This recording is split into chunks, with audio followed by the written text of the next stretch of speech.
of creating, to actually, whether or not I'm writing a poem or designing a garment, or whether or not I'm actually going to paint or draw, what brings me to that place?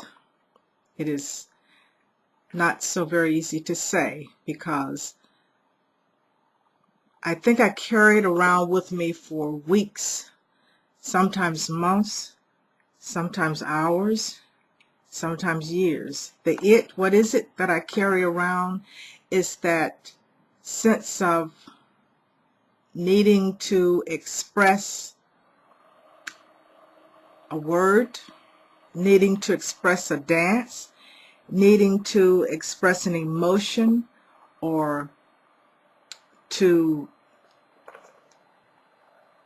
create an understanding within oneself, or an understanding between two people, or the understanding with a crowd. It's very personal in any sense of the word. What made me create in the 80s was entirely different from what makes me create today, or well, I won't say entirely different. It was there's a major difference. I think in the 80s there was a lot of pain and a lot of confusion and some moments of joy and many moments of just being bewildered. In the 90s, there was progress, at least what I determine as progress, and there was a desire within me to just portray myself in a sense as other artists portray themselves, at least in the sense of being much more, well, I won't say mainstream, because I've never been a mainstream kind of artist in any sense of the word. Not even when I was a little girl in a dance troupe or fixing a bulletin board for a teacher. I always went inside myself in a different kind of way, I think, because I had no need to be like somebody else. I had no need to join the masses.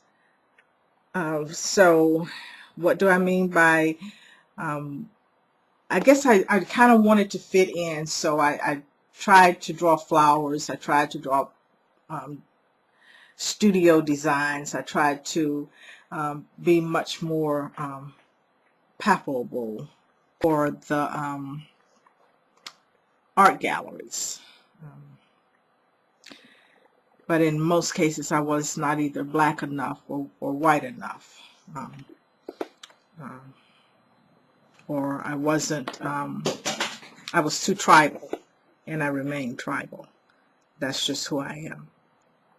So in 2000, what made me want to create was somewhat different from what made me want to create in the 80s.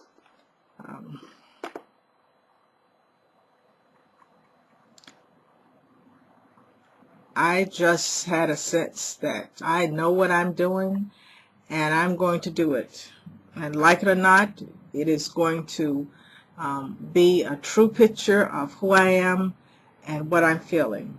I asked myself the question the other day, how do I handle different ideas coming at me at the same time? How do I choose, well, I'm going to design a garment rather than paint a picture, or I'm going to write a poem, or I'm going to just sit here and think, or I'm going to do some research. How do I handle all of that? And all of that has to do with the same topic I'm talking about, the artist's ability to create. Sometimes, and I think that most artists would agree, most true artists would agree, that it's not that easy of a decision. The other day I felt this great need to speak, to record the creative process, or at least to talk about it. And I also felt a great need to go make some jewelry. I felt a need to write, to go work on a garment. And what did I do? I just kind of sat and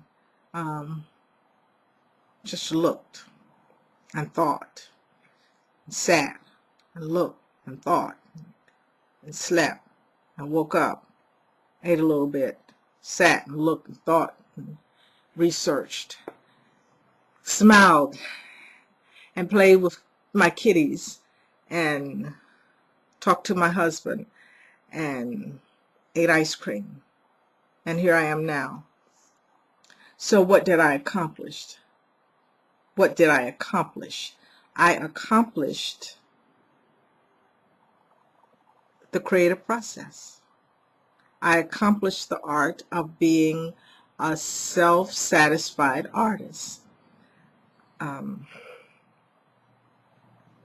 will say that in the decade of 2000, I have experienced a lot of pain, a lot of joy, and a lot of it has had to deal with caregiving for my mother, who was my muse, and I expect who will continue to be my muse, as well as my husband. My mother, in the sense that she just knew who she was, and she just knew what was right, and she just knew what was good, and she just did not care who understood it fully or who appreciated it fully. As long as she pleased God and as long as she was happy within herself, she created, she spoke, she danced, she shouted, she praised God, she wrote, she sang. And for me, that a lot of times is a very painful thing. But when you get through it, when you get on the other side of it,